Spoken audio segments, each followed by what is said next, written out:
श्री शिवाय नमस्तुभ्यम दोस्तों, जैसा कि आप सब जानते हो 8 मार्च को है महाशिवरात्रि और साल की सबसे बड़ी महाशिवरात्रि है दोस्तों। बस आपको 7 धतूरे से अचूक उपाय करना है। यदि आप इस उपाय को करते हो तो आपके शरीर में जो भी कष्ट होगा, जो भी आपके शरीर में बीमारी होगी, बीपी थायराइड जैसी बीमारी है या फिर छोटी से छोटी बीमारी है, कैंसर जैसी आपको बड़ी बीमारी हो गई है, साथ ही दोस्तों अगर आपके शरीर में कोई गांठ पड़ गई है तो इस उपाय को करने से आपकी सारी बीमारी दूर हो जाएगी।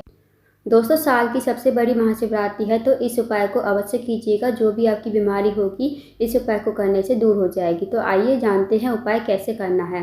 दोस्तों पहला जो उपाय है वो है रोग मुक्ति के लिए। यदि आपके शरीर में बीपी थायराइड जैसी बीमारी है या फिर कैंसर जैसी बड़ी बीमारी हो गई है या फिर आपके शरीर में कोई गांठ पड़ गई है तो इस उपाय को अवश्य कीजिए। इस उपाय को करने के लिए सबसे पहले आपको लेने हैं 7 धतूरे। 7 धतूरे ले लीजिए और इस उपाय को आप सुबह से लेकर शाम तक कभी भी कर सकते हो। दोस्तों साथ ही आपको लेना है मोली, जिसे हम हाथ में बांधते हैं ना, धागा होता है, वो आपको लेनी है। साथ ही आपको थोड़ी सी पिसी हुई हल्दी लेनी है। अब आपके पास जो 7 धतूरे हैं उनमें से एक धतूरे के ऊपर आपको मोली बांधनी है। अच्छी तरह आप मोली बांध लीजिए। जब आप मोली बांधोगे धतूरे के ऊपर तो आपको चंद मोली महादेव का स्मरण करते हुए जाना है।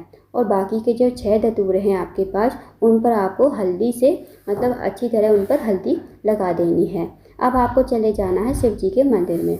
शिव जी के मंदिर में जाकर जिस पर आपने मोली लपेटा है वो तो आपको भगवान शिवलिंग के ऊपर समर्पित कर देना है, श्री शिवाय नमस्तुभ्यम कहते हुए।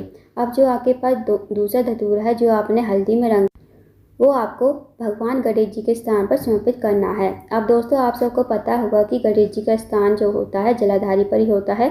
शिव जी का पूरा परिवार जलाधारी पर विराजमान है, तो गणेश जी का स्थान जो होता है जलाधारी के राइट साइड पर होता है। तो वहाँ पर आपको दूसरा जो धतूरा है वो आपको श्री शिवाय नमस्तुभ्यम कहते हुए समर्पित कर देना है। अब जो तीसरा धतूरा है वो आपको भगवान कार्तिकेय के स्थान पर समर्पित करना है, श्री शिवाय नमस्तुभ्यम कहते हुए। भगवान कार्तिकेय का स्थान जो होता है जलाधारी के लेफ्ट साइड पर होता है, तो वहाँ पर आपको तीसरा धतूरा समर्पित कर देना है। अब जो चौथा धतूरा है वो आपको माता अशोक सुंदी के स्थान पर समर्पित करना है, श्री शिवाय नमस्तुभ्यम कहते हुए। अब दोस्तों माता अशोक सुंदी का जो स्थान होता है वो जलाधारी के बीचों बीच में होता है। माता अशोक सुंदी शिव जी की सबसे छोटी और प्रिय पुत्री है, तो वहाँ पर आपको तीसरा धतूरा समर्पित कर देना है, श्री शिवाय नमस्तुभ्यम कहते हुए। अब जो दोस्तों 5वां धतूरा है ना वो आपको पार्वती जी की हस्तकमल पर समर्पित करना है। पार्वती जी का हस्तकमल जहाँ शिवलिंग विराजमान होता है, नीचे आप देखना गोल गोल कटी भाग होता है, तो वो पूरा का पूरा पार्वती जी का हस्तकमल होता है। तो वहाँ पर आपको 5वां धतूरा समर्पित कर देना है, श्री शिवाय नमस्तुभ्यम कहते हुए। अब जो आपके पास छठा धतूरा है वो आपको जो शिव जी की 5 बेटियाँ जहाँ विराजमान होती हैं, आपने देखा होगा ऊपर शिवलिंग के ऊपर एक पात्र टंगा होता है जिसमें से बूंद बूंद पानी टपकता है और जिसमें शिव जी की 5 बेटियाँ विराजमान होती हैं, जया, विचरा, सांवली वाली, दौतली और देव। वहाँ पर आपको छठा धतूरा समर्पित कर देना है, श्री शिवाय नमस्तुभ्यम कहते हुए। अब जो दोस्तों आपके पास 7वां धतूरा है ना वो आपको जहाँ जल नीचे बहकर गिरता है, जब हम शिवलिंग पर जल चढ़ाते हैं तो जल जो नीचे बहकर गिरता है जमीन पर, तो वहाँ पर आपको 7वां धतूरा श्री शिवाय नमस्तुभ्यम कहते हुए समर्पित कर देना है। अब दोस्तों जो आपने 7वां धतूरा जमीन पर चढ़ाया है ना वो आपको उठाकर ले आना है। अब आपको इस धतूरे को अपने घर पर लाकर उस रोगी व्यक्ति से स्पर्श करवाना है, चंपेश्वर महादेव का नाम लेते हुए या फिर अवधूतेश्वर महादेव का नाम लेते हुए आपको इस धतूरे को रोगी व्यक्ति से स्पर्श करवाना है। फिर आपको तुरंत ही जाना है इस धतूरे को लेकर बेलपत्र के पेड़ के नीचे। जब दोस्तों आप बेलपत्र के पेड़ के नीचे जाओगे तो आपको बस इस धतूरे को जो है पटक कर आना है, वहाँ पर बैठना नहीं है। आपको इस बात का विशेष ध्यान रखना, बस आपको पटक कर आ जाना है। और आप जब पटक कर आओगे धतूरे को तो आपको पीछे मुड़कर नहीं देखना है, सीधा आपको अपने घर पर ही जाना है। इस बात का विशेष ध्यान रखना दोस्तों। यकीन मानिए दोस्तों इस उपाय को करने से जो व्यक्ति आपके घर में काफ़ी दिनों से बीमार है उसकी जो बीमारी है धीरे धीरे ठीक हो जाएगी और जो औषधियाँ हैं वो समाप्त हो जाएंगी और वो व्यक्ति जो है स्वस्थ हो जाएगा। तो इस उपाय को महाशिवरात्रि के दिन अवश्य कीजिएगा, बहुत ही अचूक और विशेष उपाय है। तो दोस्तों अब जानते हैं अगले उपाय के बारे में। अगला जो उपाय है, यदि आपका कोई व्यापार है, व्यापार में बढ़ोतरी नहीं हो रही है, आप एक व्यापार बंद करते हो, दूसरा खोलते हो, दूसरा बंद करते हो, तीसरा खोलते हो, यदि आपके साथ भी ऐसा ही हो रहा है तो इस उपाय को अवश्य कीजिए। महाशिवरात्रि के दिन आपको क्या करना है, आपको एक धतूरा लेना है। एक धतूरे के बाद आपको लेनी है थोड़ी सी हल्दी पिसी हुई। अब जो आपने एक धतूरा लिया है ना, वो आपको हल्दी में अच्छी तरह से रंग लेना है। दोस्तों इस उपाय को आपको रात के 12 बजे करना है, इस बात का विशेष ध्यान रखना। अब आपको इस धतूरे को लेकर जाना है रात के 12 बजे शिव जी के मंदिर में। शिव जी के मंदिर में जाकर ये धतूरा आपको शिवलिंग के ऊपर श्री शिवाय नमस्तुभ्यं कहते हुए समर्पित कर देना है। अब आपको 5 से 10 मिनट के बाद ये धतूरा आपको अपने घर पर लेकर आना है। फिर आपको लेना है एक लाल कपड़ा। लाल कपड़े में आप इस धतूरे को रखिए और श्री शिवाय नमस्तुभ्यं का लगातार जाप करते रहिए और इस धतूरे को लाल कपड़े में बांध दीजिए। अब आपको ये जो धतूरा है जो आपने लाल कपड़े में बांधा है, ये आप अपने व्यापार वाली जगह पर, जहाँ भी आपका व्यापार हो, जहाँ भी आपकी दुकान हो, वहाँ पर आपको ये बांध देना है। यकीन मानिए दोस्तों, जो भी व्यक्ति इस उपाय को करता है महाशिवरात्रि के दिन, उसका जो व्यापार है पीछे नहीं हटता, आगे की ओर बढ़ता ही चला जाता है, व्यापार में तरक्की ही होती चली जाती है। तो इस उपाय को महाशिवरात्रि के दिन अवश्य कीजिएगा। इस बात का विशेष ध्यान रखना कि इस उपाय को रात के 12 बजे ही करना है। अब जानते हैं अगले उपाय के बारे में।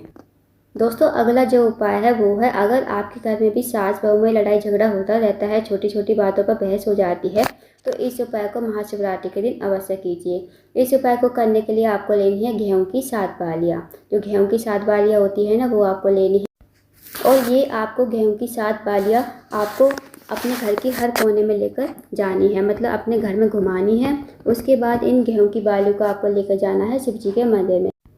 शिव जी के मंदिर में जाकर आपको ये गेहूं की बालियाँ शिवलिंग के ऊपर अपने परिवार का नाम लेकर और अपने परिवार का गोत्र बोलकर आपको शिवलिंग के ऊपर समर्पित कर देनी है। इस उपाय को दोस्तों महाशिवरात्रि के दिन ही करना है। जो भी व्यक्ति इस उपाय को महाशिवरात्रि के दिन करेगा, सास बहू में कभी लड़ाई झगड़ा नहीं होगा, उनके घर में हमेशा सुख शांति समृद्धि बनी रहेगी। तो इस उपाय को अवश्य कीजिएगा। अब जानते हैं दोस्तों अगले उपाय के बारे में। दोस्तों अगला जो उपाय है वो भी रोग मुक्ति के लिए है। यदि आपके घर में कोई व्यक्ति काफ़ी दिनों से बीमार है या उसकी जो बीमारी है दूर होने का नाम नहीं ले रही है, तो इस बात का विशेष ध्यान रखना, इस उपाय को जो है रोगी व्यक्ति को ही करना है। अब आपको इस उपाय को करने के लिए 7 पेड़ लेने हैं। 7 पेड़ लेकर आपको जाना है शिव जी के मंदिर में। और दोस्तों इस उपाय को आपको दोपहर के 12 बजे ही करना है, इस बात का भी विशेष ध्यान रखना। अब जो भी रोगी व्यक्ति है जिसने भी बेल लिए हैं ना, उसे अपने ऊपर से ये 7 बार या 5 बार वार लेने हैं। जैसे ऊपर से वारते हैं ना, ऐसे आपको ऊपर से अपने ऊपर से वार लेने हैं। फिर आपको चले जाना है शिव जी के मंदिर में दोपहर के 12 बजे। फिर आपको ये जो बेल हैं आपके पास, ये आपको शिवलिंग के ऊपर समर्पित कर देने हैं। बस आपको ये छोटा सा उपाय करना है। इस उपाय को करने से जो भी आपके शरीर में रोग होगा, बीमारी होगी, वो धीरे धीरे दूर हो जाएगी। अब जानते हैं दोस्तों अगले उपाय के बारे में। ये वाला उपाय भी रोग मुक्ति के लिए है। यदि आपके शरीर में पेट से कोई जुड़ी बीमारी है, उदर से जुड़ी कोई बीमारी है, तो इस उपाय को भी अवश्य कीजिए। दोस्तों शिवरात्रि के दिन आप मंदिर तो जाओगे ही ना, तो आप शिव जी के ऊपर, शिवलिंग के ऊपर एक बेर अवश्य ही चढ़ाना। और एक पेड़ जो आपने चढ़ाया है उसे थोड़ी देर के बाद अपने साथ अपने घर पर लेकर आना। फिर आपको इस पेड़ उस रोगी व्यक्ति को खिलाना है जिसे आपके घर में पेट से जुड़ी बीमारियां हैं। जो भी इस उपाय को करता है उसकी जो बीमारी होगी ना, पेट से जुड़ी बीमारी होंगी, वो आधे घंटे के अंदर अंदर ख़त्म हो जाएंगी।